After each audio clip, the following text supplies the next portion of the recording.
Hello, everyone. I'm Bill Raggio. I'm a senior fellow at Foundation for Defense of Democracies and editor of FDD's Long War Journal. This is Generation Jihad, the podcast that covers all things in what used to be known as the global war on terror, but we now call the Long War.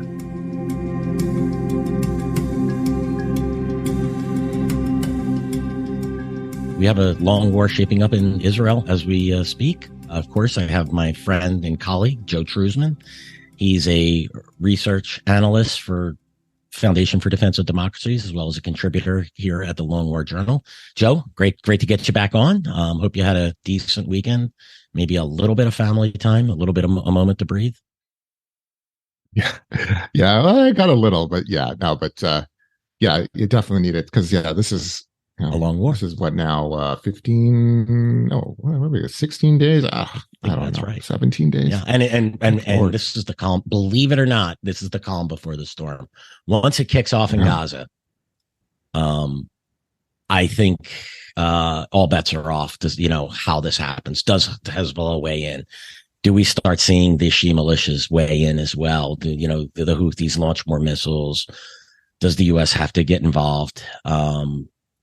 But those are questions actually that we're going to address later this week. Let's just, for today, we're just going to do a little tactical update. Joe, let's start in Gaza. What's the situation in Gaza? As far as I can tell, the Israel Defense Force is launching airstrikes and minor incursions into Gaza, targeting Hamas and company. I'm just going to refer to it as Hamas here. As usual, targeting their infrastructure, bunkers, command and control centers, communication centers, all the tunnels, things of that nature, while trying not to get the hostages caught up in the mix. That has to be difficult. So where are we in Gaza? The offensive, we're all waiting, but the Israelis really seem to be in no rush, do they? Yeah, well, we can sit here and argue why they don't seem like they're in a rush. You could say it's because of they're trying to negotiate, at least indirectly, and of course with other international partners for the negotiating with Hamas for the release of the hostages. You can say, it could be a number of things, right? And speaking of hostages, actually, just right before we started recording this, Hamas released 2 hostages. Right, so I don't know. It just happened. So I'm not sure if they're dual nationals, if they're Israeli and, maybe Americans. But regardless, they released, at least the reports say that I looked at, that they released 2 hostages. And of course, just like the other hostages that they released, I think last week, they said that they were doing under the what reason was it? They were saying it was humanitarian reasons, right? And when I read that, I'm just like, give me a break. It's just nonsense, right? Their image is tarnished because of all the videos that came out during the October 7th attack of all the the murders and things like that. So they're trying to act like they're I don't want to say a good organization, but a group that understands or not understands, but just caring, wants to be. They're caring, loving. They're caring, and They embrace. So. With love, the hostages that they take as they rampaged across southern Israel and raped, murdered, and mutilated people. I know. Sure. Yeah. Exactly. But another thing, sorry to interrupt, is that what they're also doing though, and this is tactical, you call it whatever, they're trying to add international or add more international pressure to Israel, right? They're increasing that pressure because if they're releasing hostages, well, allies or United States, whoever can say, well, wait a second, these guys they're releasing hostages. We need more, give them more time. Maybe they'll release more. You don't need to go into Gaza. You don't need to do a ground war. So it's not because they're being, they care for the hostages. They're doing this because they're trying to save themselves because they are in imminent danger, right? They're under a lot of threat. So from the Israelis. So that just happened. But so the Israelis continue to bomb, right? Soften targets up. They're hitting military infrastructure of Hamas and other Palestinian armed groups. And the Hamas and other groups are continuing to fire rockets, not nearly as much as they did in the beginning. That's a question right? I have because, for you, Joe. Actually, what is how many rockets do you see in the last couple of days? Is it dozens, scores, hundreds? It could be in the last few days. I'd say hundreds. However, it's not. We're not seeing like 1,000 a day or something, a crazy number like that. But in the beginning, there was a lot, and they were constantly targeting major cities, right? Tel Aviv, for example, or cities in the central Israel. So now it's a lot less, but it's still happening because they don't have an unlimited supply of rockets, of course. And if this is going to drag on, they're just biding their time, right? So they're not going to fire rockets all the time. So that's something I'm noticing, a trend, right, with the rocket fire. But they're still doing other stuff. Drones earlier today. Hamas claimed that they fired or launched a couple drones, or at least one drone, towards a Air Force base in the south. They claimed it, of course. The IDF said there were drones that were, or at least there was an alert for drones in the south. So there's a correlation there. Something did happen. All right. So we're seeing that in the south right now. Still, it's kind of the same thing almost every day. The last couple of weeks now, is because everyone is just waiting for that ground incursion. Yeah, on the rockets too. I guess as the Israel Air Force is up in the sky and they start blanketing the coverage too, it's going to get more and more difficult for Hamas to drag those rockets out. A lot of from the beginning, at least, it seemed like they were firing, I guess, the Hamas version of multiple launch rocket systems, right? Tubed up, basically tube rockets that, they were like bundled in like 12 or 16. I imagine that's a little difficult for them while all that air coverage is over for them to drag that out. But isn't it sad, Joe, that we have we're saying, oh, it's only hundreds now, right? Yeah, right. I mean, but it's still happening. But yeah, it could be worse. And that's not even mentioning what can happen from the north, Hezbollah. But we can talk about that. Yeah, if that kicks off, which we believe it will, that will certainly, and I don't say this glowingly, will be a sight to behold. That's going to be terrifying if they're able to get that up. I don't want to get ahead of myself, but the Israelis are really taking a very cautious approach up north. And I really hope this doesn't come back to bite them. I know the Biden administration seems to be putting a lot of pressure on Israel to show restraint in Gaza. Look, I think the trickling of the hostages, I'm sure there's a term for this in, hostage 101, but what they're doing is, as you noted, very clever, right? Trickling a hostage here or there when they hold hundreds, holds out hope. Well, we could just keep delaying. And well, if you release 2 every 5 days, which it seems to be, right? When they were released, last pair was what, Thursday, I believe. That's a lot of weeks ahead of you before you get down to those last hostages. So I think that'd be, at some point the IDF has to take action. They're not going to get all those hostages will not be released. They're ace trump cards for Hamas. Right. Absolutely. So, and Joe, one more quick on the targeting. It seems like, what they're doing, and this is important when going after an organization, a military organization or a terrorist organization, or in the case of a government, or which Hamas is all three. They're pretty much going after the middle management right now. I saw a report the other day. It was like the deputy artillery commander for Gaza, and there's been, other individuals of that level. What's been the pace of that? Is it about 1 or 2 a day? Is it 4 or 5 of these guys a day? You got any indication on how well they're doing? Well, yeah. Just like you're saying, they're taking out basically middle management, right? Commanders, but it's not. It just depends on the day. So some days there's nothing, but some days they take out a couple of them, right? So it's slowly building. Everything that's happening is what I expected when this war began. They'd start taking out these commanders. Now, when just like in 2021, for example, or in previous wars, previous conflicts, I think where it really hurts Hamas and other groups is when Israel starts not only hitting obviously the commanders, the field commanders, but the brains behind certain projects, like the engineers, for example, that build rockets or build the drones. Uh, those are the guys that really are crucial to Hamas. We talked about it. We wrote about it in 2021 when a Long War Journal, actually, when Israel took out a engineer that used to work in the United States. Actually, he worked for NASA, believe it or not, at least according to some reports.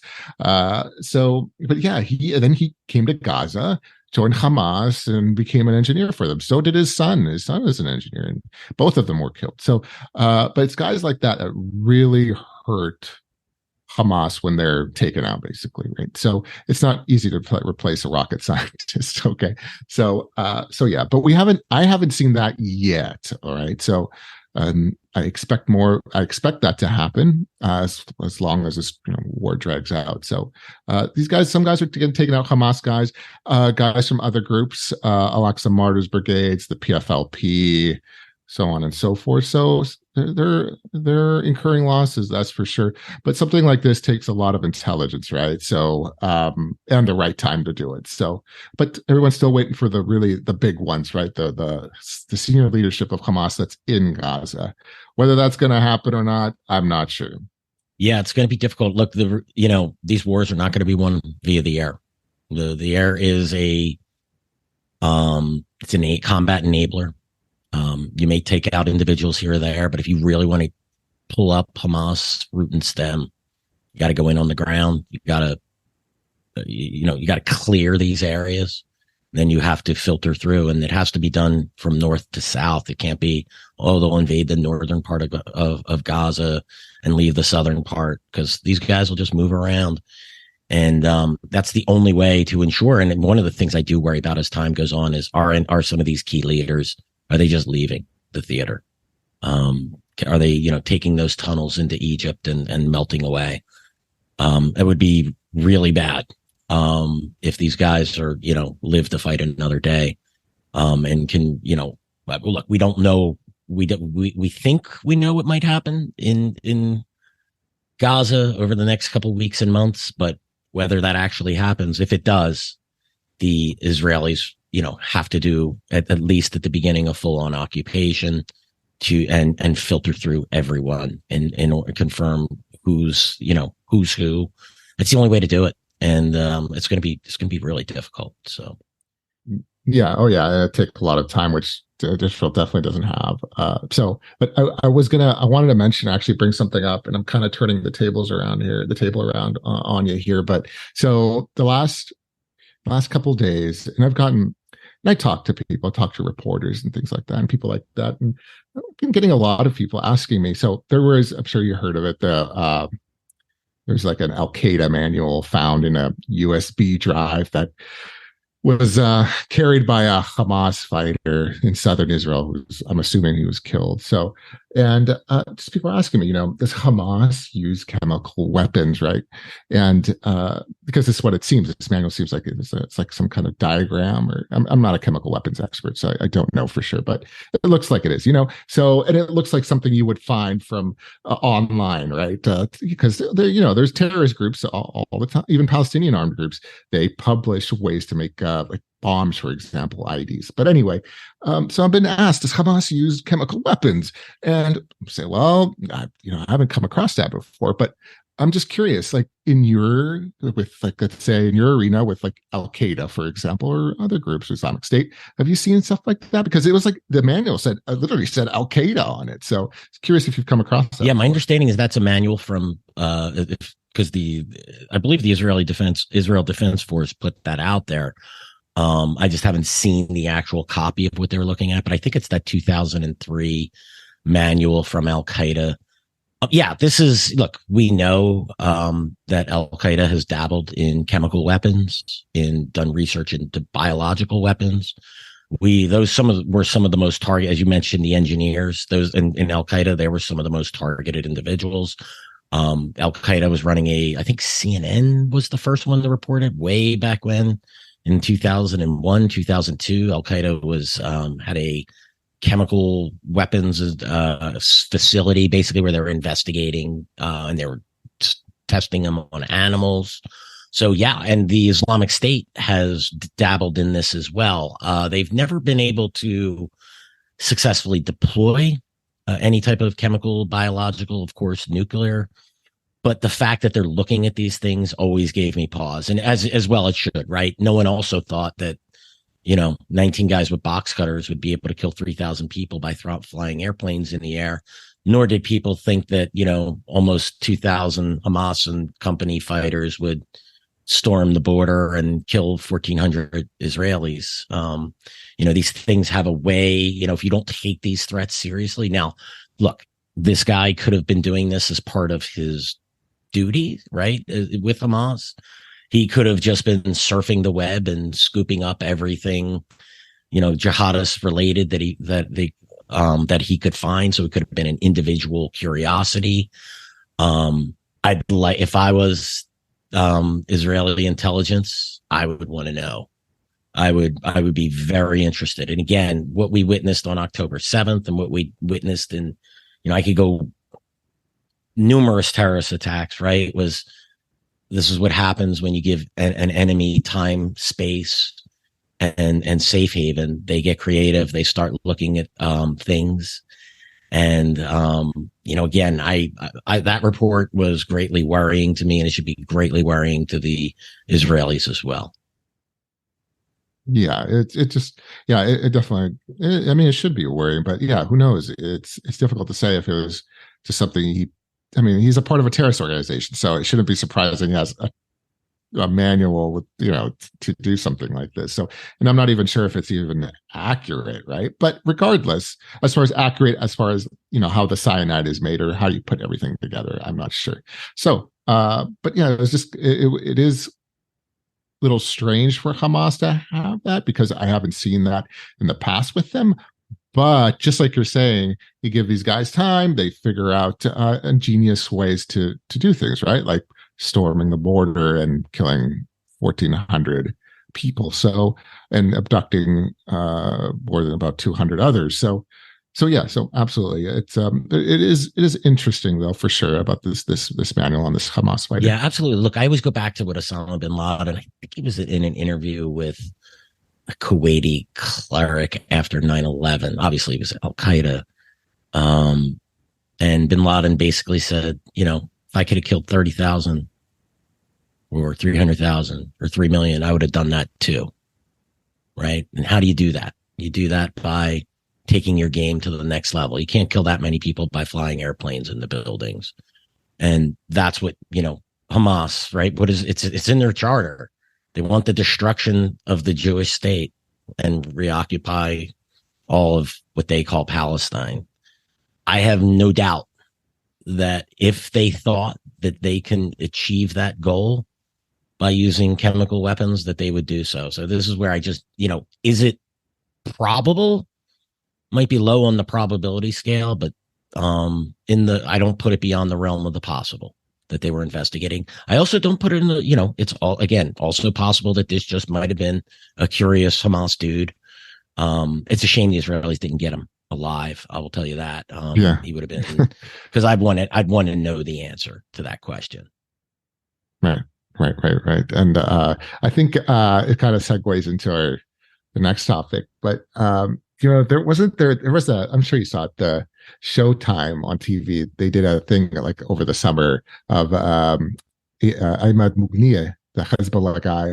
And anyway, so I recall there was an episode where he started talking to the Syrians about chemical weapons or something like that. So point being, it's Israel's foes, right? They, chemical weapons, biological weapons, it's not out of the realm, right? It's not out of the realm of possibility. So, but anyways, it's just all very interesting, of course. And unfortunately, it doesn't seem like they caught the guy alive. Yeah, it's a real shame. And speaking of Hezbollah, Joe, and obviously they're not the only one up north. You have Hamas and Islamic Jihad and a host of other groups that are sort of embedded in northern Lebanon. And then we have the Shia militias. I saw a report that some were gathering and that the head of Quds Force had come to give them a little talk, but I don't know if any of that's true or or if that's just reporting. But what's the situation like up north? Have things intensified over the last couple of days? Are we sort of in this steady pattern? I'm getting the impression we're seeing maybe a little bit more sophisticated targeting from the groups, particularly from Lebanon. But what's your take on that? Yeah, so the northern border is interesting right now. It's slowly getting hotter, right? So the Hezbollah and other groups, especially more Hezbollah than anything, they're attacking IDF positions, right, along the Lebanon-Israel border. But the Israelis seem, at least in the last week or so, have been figuring things out and tracking the movement, and then taking out these teams that are, especially these guided missile teams or ATGM teams, that are trying to attack Israeli posts or IDF Merkava tanks. So yeah, I think there's about 30, at least officially from Hezbollah, there's about 30 of its fighters that have been killed so far. The interesting thing is that like Islamic Jihad has their fighters have died in southern Lebanon as well, but the interesting thing is that their obituaries have said that they're from Syria, and they purposely say that they're from Syria. They're not just. It'd be interesting. It's interesting because usually you think they would hide something like that, but they want people to know that these guys are coming from Syria, and they're fighting in Lebanon, in southern Lebanon, not in Gaza. But so that's the very interesting thing. Joe, on that point, really quick. I mean, that was always a selling point for Al Qaeda and for Islamic State, because they can show, it's sort of an incentive for, to show that this is an international fight, come and join us and wage jihad and die for the cause. There's no greater, no greater service that you can, give to Islam to do something. So there's a very strong message. It doesn't surprise me that they're doing that. They may have wanted to hide that sort of thing in the past, but I think we've hit a different point in the war now where they want to internationalize these things. And what better way to do that than to say, hey, your fighters aren't just Palestinians, they're others. Yeah, or just not, different locations. Yeah, right. They're not just from Gaza, not just from the West Bank or even southern Lebanon. They're coming in from other places, and you should too. That's the implied message in all of that. Yeah, what they're saying is that they're basically unifying the arenas. That's a slogan that they've said for a while now. That so it's very interesting that they're mentioning that. So, but yeah, so the Israelis are definitely taking out these teams especially from Hezbollah, Islamic Jihad, and Hamas right now. But this is just the how can I say it? This is like the tip of the spear, right? This is nothing as far as what Hezbollah can do from Lebanon. They really want to get into the war. They can do it drones and rockets, and of course precision guided munitions.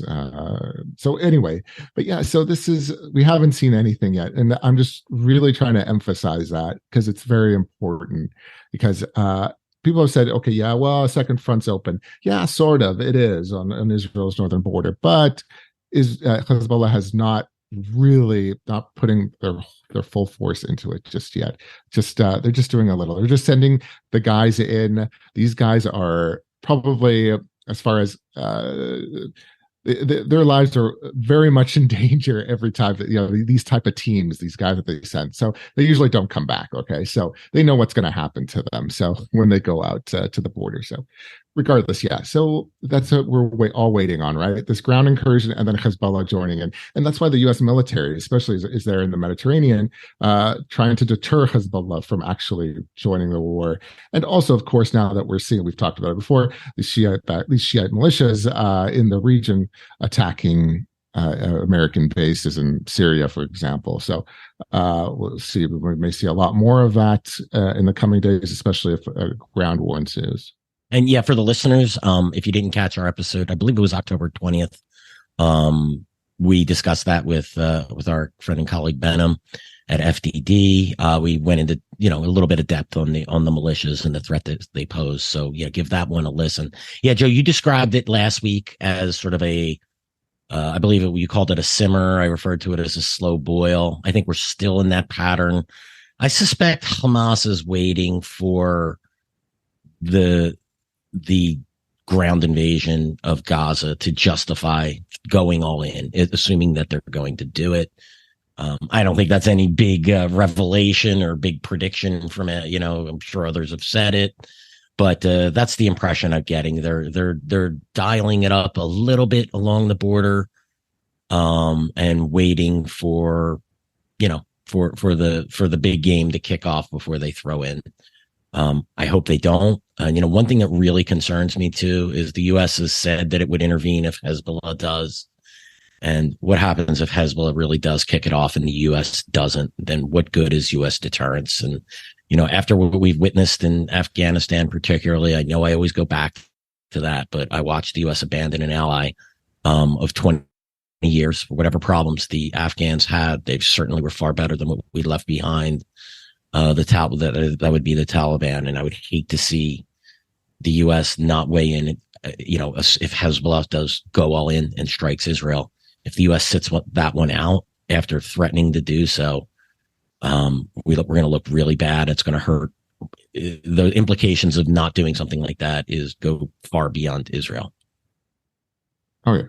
Oh, for sure. That's certain. I mean, but it appears, I think, that I would say the United States would intervene, but it does know that then it opens the United States up to attacks as well. You understand, it's not just in that, let's say, that region. What I would be concerned about is, for example, and this goes for the Israelis too, embassy bombings, things like that, soft targets. That Hezbollah has done that plenty of times. I don't have to tell you that. So it opens up a lot of things for the Americans and the Israelis. So it doesn't have to be necessarily in that region. So I think the United States will join in. I just don't know to what extent, right?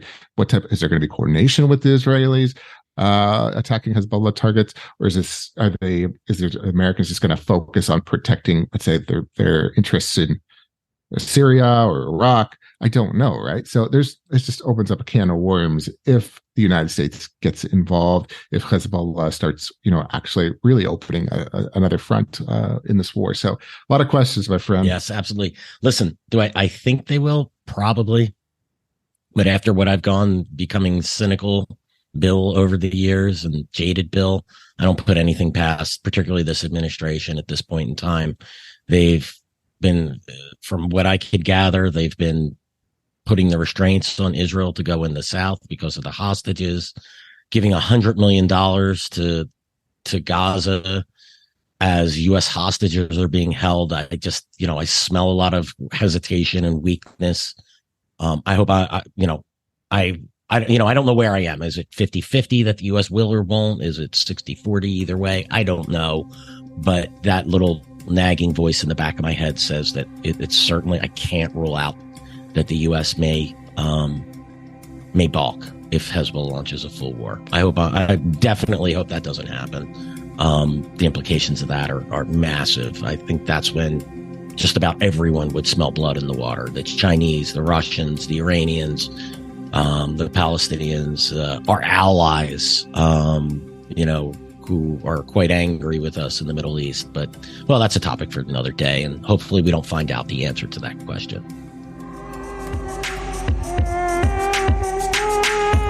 Joe, thanks again for joining us, and thanks everyone for joining us for today's episode of Generation Jihad. Quick reminder, you could find us on YouTube, Apple, Spotify, and anywhere else you listen to podcasts. Make sure you subscribe and leave us a review, preferably a positive one, but only if we earned it. Thanks again, and we'll see you all again soon.